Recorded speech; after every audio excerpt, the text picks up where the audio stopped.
In the wake of an alarming die-off of sea turtles in the Gulf of Mexico since the oil spill, efforts to save them are reigniting an old battle between fishermen and environmentalists.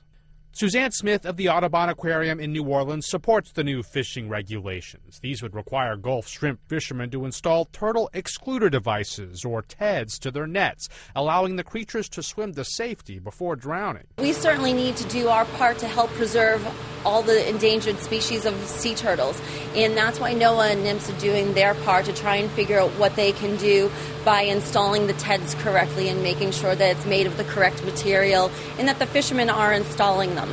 But fishermen are also reeling from the effects of the Gulf oil spill, not to mention hurricanes and rising fuel prices that have made it tougher than ever to break even. With the new plan, fishermen say the TEDs could result in a loss of shrimp and income. They're going to have to put this metal frame and have to live with it on their boats, and it's a huge concern and a safety factor for them.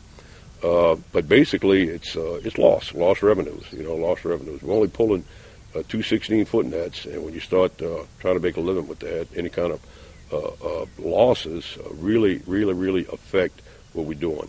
It's not just a living; it's a culture. It's our way of life, and it's under attack. It's under attack by people who really don't know what the hell they're talking about.